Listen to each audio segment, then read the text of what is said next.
I never thought a traffic jam could be the prelude to the end of the world as I knew it.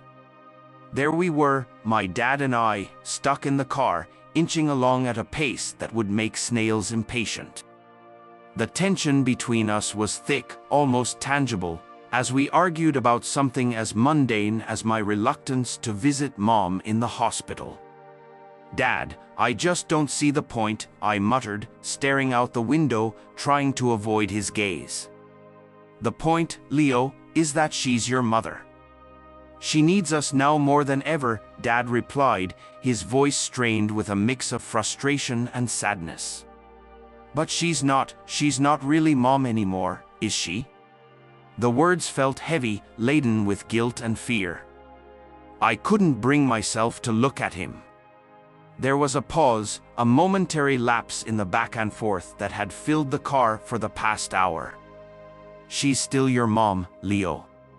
No matter what's happening to her." Before I could respond, a commotion ahead snapped us out of our personal bubble of misery. An ambulance, parked haphazardly in the middle of the road, was shaking violently. People around us started to get out of their cars, curiosity and concern drawing them closer like moths to a flame. "What the?" Dad's voice trailed off as we both watched, transfixed. Suddenly, the back doors of the ambulance burst open and someone emerged. It was a creature straight out of a nightmare, half bird, half man, screeching in a way that chilled me to the bone. People screamed, scrambling back to the safety of their vehicles. Dad's hand shot out, grabbing my arm with a grip that said, "We're not moving." Security officers, who seemed to have appeared out of nowhere, rushed towards the creature, trying to subdue it. The mutant threw them off with ease, its strength clearly beyond human. "Dad, we need to help," I said, the words coming out in a rush. "No, Leo. We stay here, where it's safe." His voice was firm, leaving no room for argument. But I couldn't tear my eyes away from the scene. The creature, the mutant, looked scared, confused. And then, just as quickly as it had begun, the chaos ended. The creature took off, running with a speed that was startling, disappearing into the maze of cars and the growing dusk. The aftermath was a cacophony of car alarms, crying children, and the distant sound of sirens. Dad finally released my arm, and we both sat back, the argument about visiting Mom forgotten in the face of what we'd just witnessed.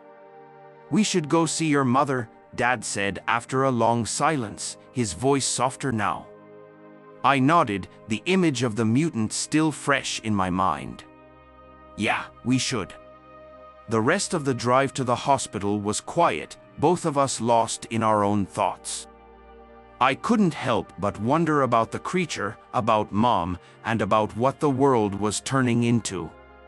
A world where people could suddenly mutate into something other. It was a lot for a 15-year-old to take in. When we arrived at the hospital, the normalcy of the sliding doors and the antiseptic smell of the lobby felt surreal, a stark contrast to the chaos we'd left behind. We made our way to Mom's room, the familiar route now tinged with a sense of dread. As we entered, I saw the scratches on the walls, the evidence of Mom's transformation. I hung back, unable to move closer, while Dad sat beside her bed, talking to her in hushed tones. I wondered if she could understand him, if there was any part of my mom left in there. The visit was a blur. Words of comfort from the doctor, assurances that a transfer to a new facility might help, discussions about treatments and cures I barely understood. Through it all, I felt disconnected, like I was watching everything happen to someone else's family. On the drive home, Dad talked about moving, about starting fresh in a place where no one knew us or Mom. I just listened, the weight of the day pressing down on me. I was scared, not just of what Mom was becoming, but of what the world was becoming. And deep down, I was terrified of what that meant for me. The next few weeks felt like living in a dream, the kind where you're falling and you just can't wake up.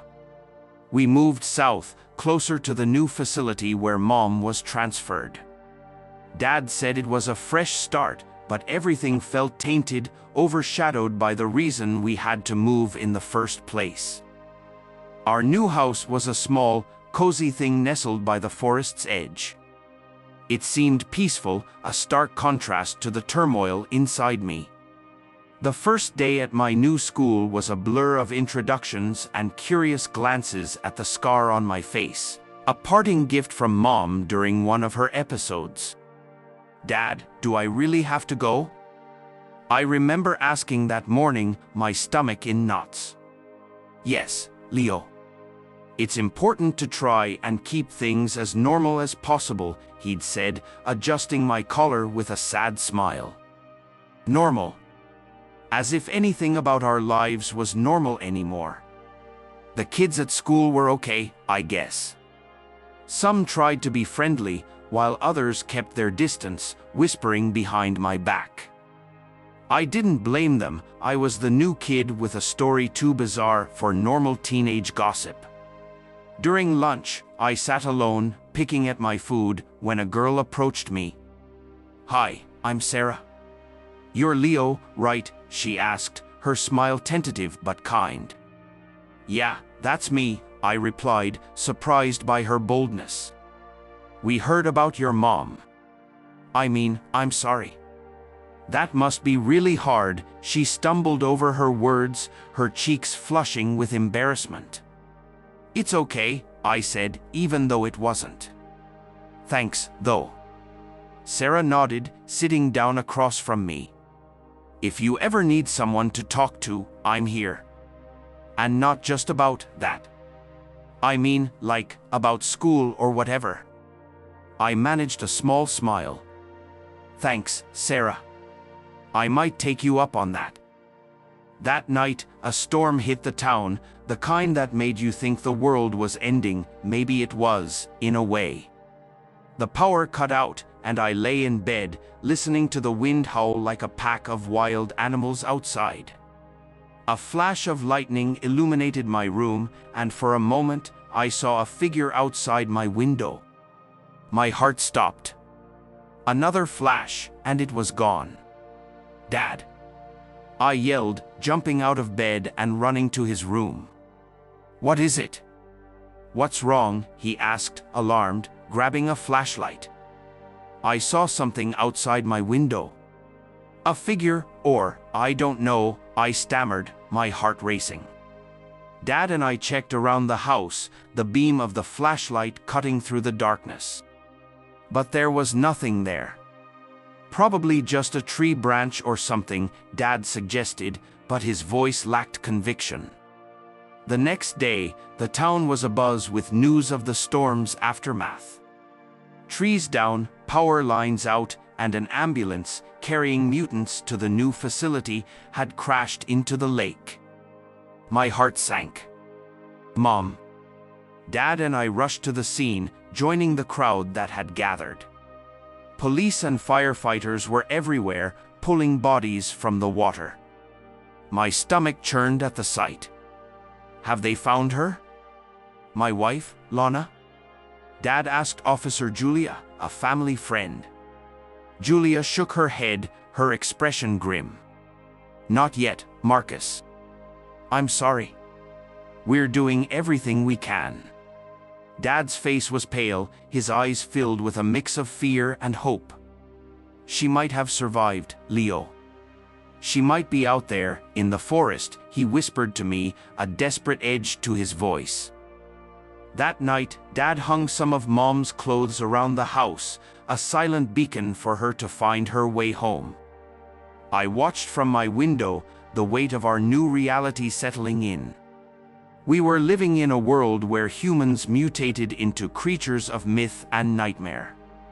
And my mom, the woman who used to sing me to sleep and bandage my scraped knees, was one of them. As I lay in bed, listening to the sounds of the forest, I couldn't shake the feeling of being watched. And deep down, a part of me hoped it was Mom, finding her way back to us. But another part of me was terrified of what that reunion might bring. The days following the storm felt charged with a silent tension, like the calm before another, more devastating storm. Dad tried to keep things normal, insisting on routines, but the air between us was filled with unspoken fears and questions. We both jumped at shadows, half expecting, half dreading that one of them might be Mom. One evening, as we were finishing dinner, there was a knock at the door. Dad and I exchanged a look, the same thought crossing our minds. He got up to answer it while I remained seated, my heart racing. It was Officer Julia, looking more weary than I'd ever seen her. "Marcus, Leo, I'm sorry to disturb you, but there's been another sighting," she said, stepping into the light of our dining room. "A sighting? Of one of the mutants?" Dad asked, the words still foreign and heavy on his tongue. Julia nodded.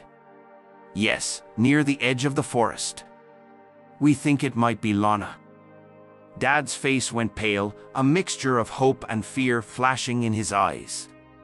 "We need to go to her, to bring her back," he said, determination setting in. "I understand how you feel, Marcus, but it's too dangerous. We don't know her state, or if it's even her," Julia cautioned, her voice gentle yet firm. I stood up, feeling a sudden surge of anger. "So, what, we just leave her out there? She's my mom." Julia looked at me, her eyes softening. "Leo, I promise we're doing everything we can. But we have to be careful. These mutants, they're not the people they once were. They're different." The word different echoed in my mind, a stark reminder of the chasm between what was and what is. Dad put a hand on my shoulder, a silent plea for calm. "We'll organize a search party at dawn. It's safer in daylight." "Leo, I need you to stay here," Dad said, his voice leaving no room for argument. I wanted to protest, to scream that I couldn't just sit and wait while my mom was out there, possibly scared and alone. But the look in Dad's eyes stopped me. It was the same look he had when he told me stories of his firefighting days, of going into danger to save others. It was a look of resolve born from love and duty. The night was restless. I lay in bed, listening to the sounds of the forest, imagining Mom wandering out there, lost and confused. The thought was unbearable. At dawn, I watched from my window as Dad and a group of volunteers, including Julia, prepared to enter the forest. They were armed with tranquilizer guns and nets, tools for capturing, not harming. My heart ached to join them, but I knew I had to stay behind. The hours dragged on, each minute stretching into an eternity of waiting and worrying. I tried to distract myself with books, games, anything to keep the gnawing fear at bay. But my thoughts kept drifting to the forest, to Mom, and to the countless dangers that lay within. It was late afternoon when they returned, weary and empty-handed. Dad's face said it all before he even spoke. "We found no sign of her, Leo. I'm sorry." The disappointment was a physical blow, leaving me feeling hollow and defeated. "What do we do now?" I asked, my voice barely above a whisper. "We keep looking, and we keep hoping," Dad replied, pulling me into a hug. "We don't give up on your mom. Ever." That night, as I lay in bed, a thought occurred to me, chilling and undeniable. The mutations, the creatures emerging from people we once knew, what if this was just the beginning? What if the world was changing in ways we couldn't even begin to understand? And in the darkness of my room, a more personal fear took root. Every time I looked in the mirror, I half expected to see signs of my own transformation. What if I was next? What if, one day, I became something unrecognizable, not just to the world, but to myself. The hunt for Mom had ended in failure, but a new hunt was beginning. A hunt for answers, for a cure, and for a way to stop the mutations before it was too late. But deep down, I knew it was a race against time, and time was not on our side. The weeks turned into months, and the forest that bordered our new home became both a sanctuary and a prison. The world outside, with its growing fear and suspicion of mutants, felt increasingly alien. Dad and I rarely talked about Mom anymore. It was as if hope had become a luxury we couldn't afford. Yet, in the unspoken spaces between us, I knew we both clung to the same fragile thread of belief that she was still out there, somewhere. One afternoon, I decided to escape the oppressive silence of the house and take a walk in the forest. The dense canopy of trees offered a reprieve from the relentless summer heat and the even more suffocating weight of my thoughts. As I wandered deeper into the woods, lost in the maze of my own fears about the future, I stumbled upon a clearing I hadn't seen before. It was tranquil, untouched, and for a moment, I allowed myself to just breathe, to feel something other than fear or anger. Pretty peaceful, isn't it? The voice startled me, and I spun around to find a girl around my age standing at the edge of the clearing. Her appearance was so sudden and unexpected that for a moment, I wondered if she was real.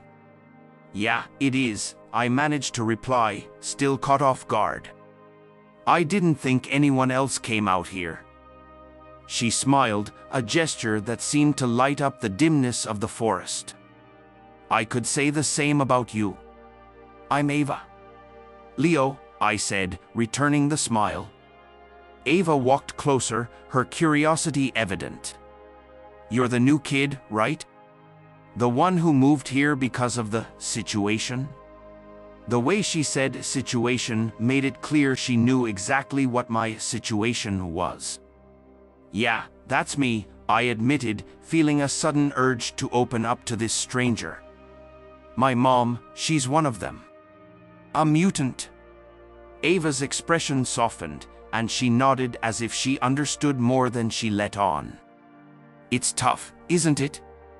Feeling like the whole world's flipped upside down."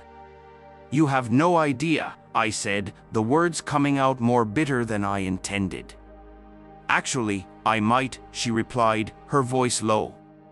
With a hesitant motion, she pushed back her sleeve to reveal skin that shimmered in the sunlight, not unlike the scales of a fish. "I started changing a few months ago." I stared in disbelief, not just at her revealed secret, but at the realization that I wasn't alone. Here was someone who understood, truly understood, what it was like to fear what you were becoming. "How do you deal with it?"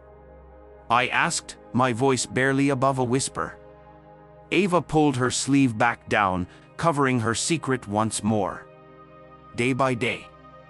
It's all we can do, right? Besides, I've found a few others like us.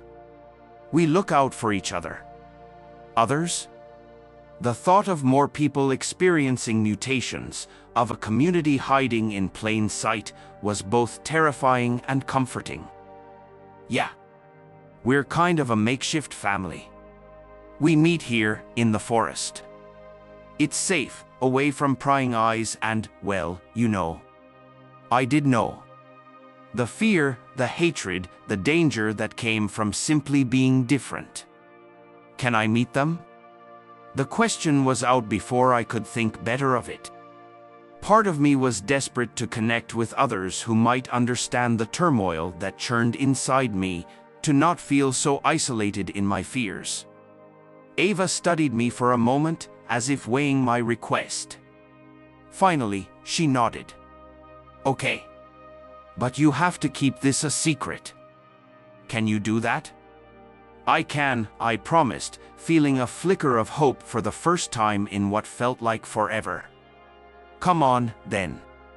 They're meeting tonight." "You'll see, you're not alone in this," she said, turning to lead the way deeper into the forest. As I followed Ava, a mix of anxiety and anticipation coursed through me. I was about to step into a world I never knew existed, a world where the lines between human and mutant blurred. And for the first time since my mom's mutation turned our lives upside down, I felt like I might find a place where I belonged. The clearing we approached was filled with shadows and whispers, the air charged with a cautious curiosity as Ava introduced me to the others.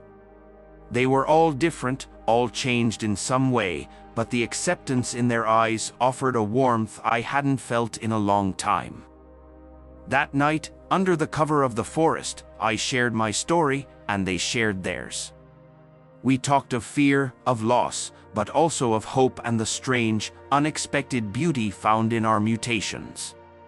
For a few precious hours, I wasn't Leo, the kid with the mutant mom and a future clouded by uncertainty.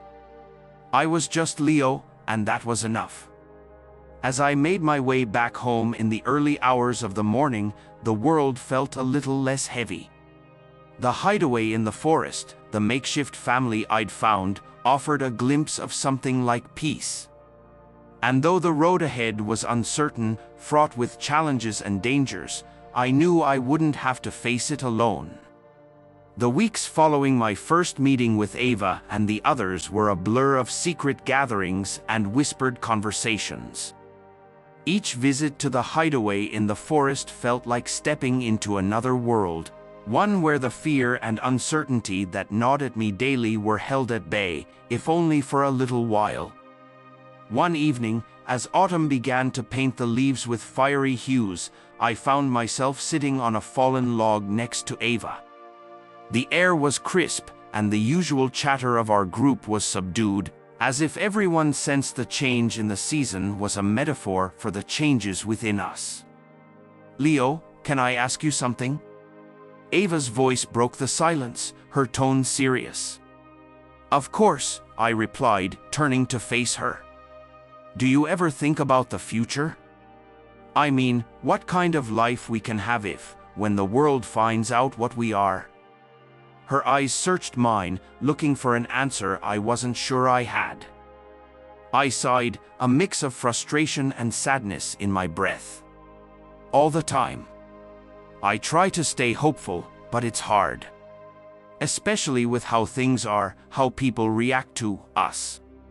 Ava nodded, her gaze dropping to her hands. "I'm scared, Leo. Scared of being hunted, of losing this," she gestured around the clearing, our little sanctuary. Before I could respond, a rustling from the edge of the clearing caught our attention. We all tensed, the fear of discovery a constant shadow over our gatherings. "It's just me."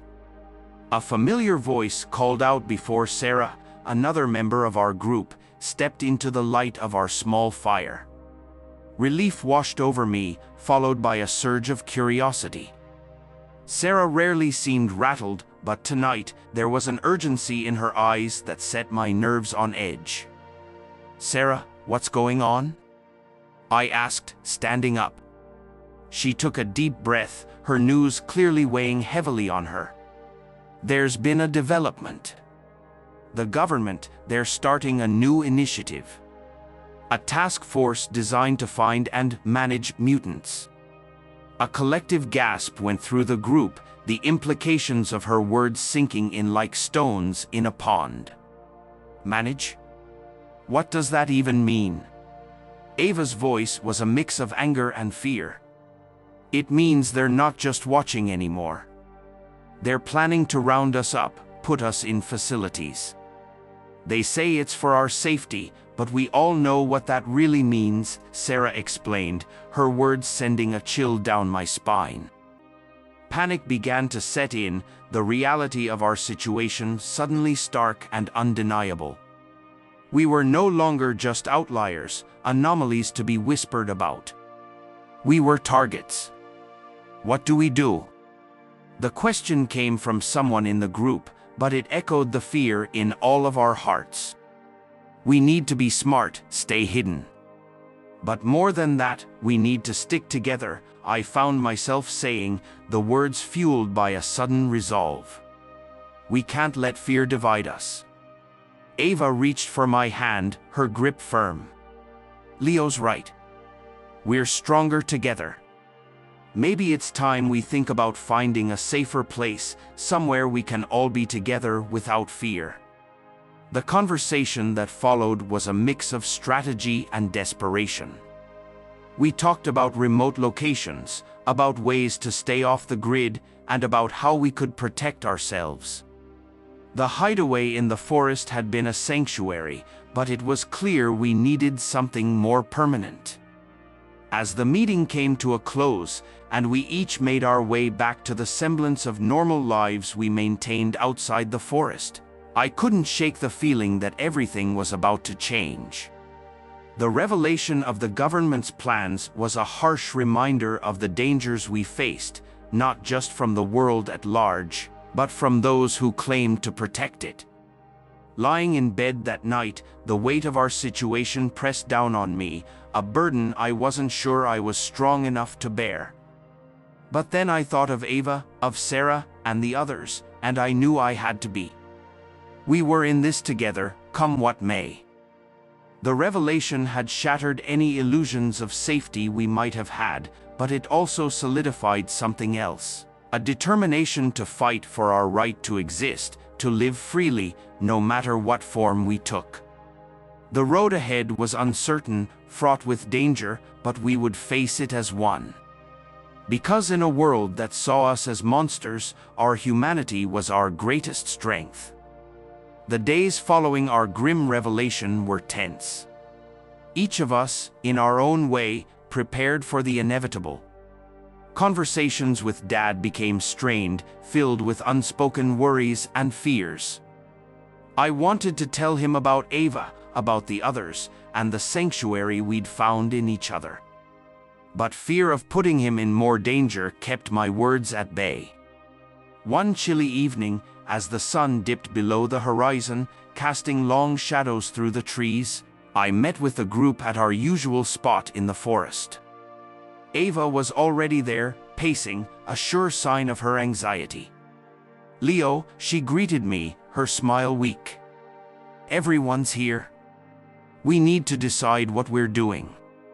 I nodded, taking my place among my friends, my family of sorts. The fire crackled, the only sound in the otherwise silent clearing. We can't stay here, I started, my voice steady despite the turmoil inside. It's only a matter of time before they find us. Murmurs of agreement rippled through the group. The fear of being hunted, of losing our freedom, was a constant shadow over us. Sarah mentioned a place, up north, deep in the wilderness. It could be safe, at least for a while, Ava said, looking to Sarah for confirmation. Sarah nodded, stepping forward. It's remote, hard to reach unless you know it's there. My uncle used to take me camping near there when I was a kid. It's perfect. But how do we get there? It's not like we can just hop on a bus, one of the group, Tom, pointed out. We'll need a plan, supplies, a way to cover our tracks, I said, thinking out loud. It won't be easy, but it's possible. The conversation that followed was a whirlwind of planning and preparation.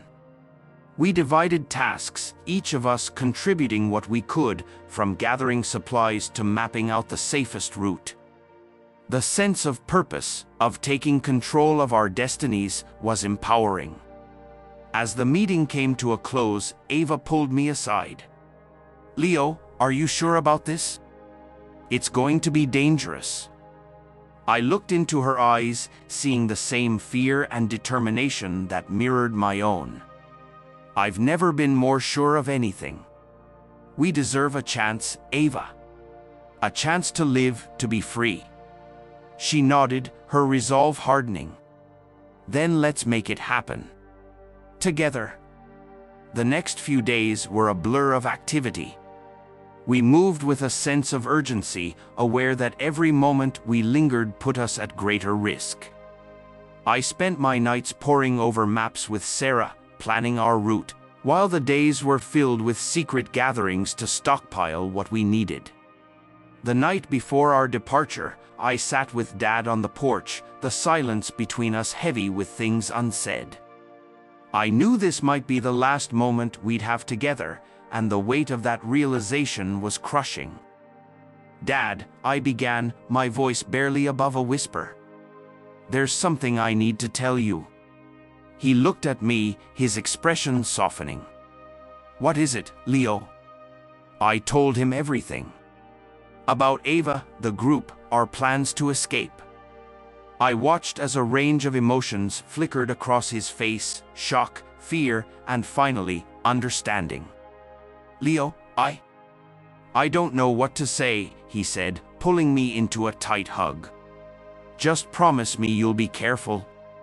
"I promise, Dad," I said, fighting back tears. "I have to do this. Not just for me, but for all of us." He nodded, releasing me from the hug but holding onto my shoulders, looking me in the eyes. "Then go. Find your freedom, Leo. And know that I'll always be here, waiting for you to come home." The next morning, under the cover of dawn, we set out. Our group, a band of misfits bound by shared fate, moved silently through the forest, each step taking us further from the lives we'd known and closer to the unknown. The journey was arduous, filled with challenges and close calls. But through it all, we remained united, our resolve never wavering. And when we finally arrived at our destination, a hidden valley surrounded by towering pines, it felt like we'd stepped into a new world. We were tired, scared, but alive with the possibility of a new beginning. As we set up camp, I looked around at my companions, my friends, and felt a surge of hope. "We made it," I said, my voice echoing in the quiet of the forest. Ava came to stand beside me, her hand finding mine. We did. Together. As the sun set on our first day in our new home, I realized that this was just the beginning. There would be challenges, hardships, but for the first time in a long time, I felt like we were no longer running. We were building something, a future where we could be ourselves, free from fear. And in that moment, I knew that no matter what the future held, we would face it together. Because in a world that sought to divide us, our unity was our greatest strength.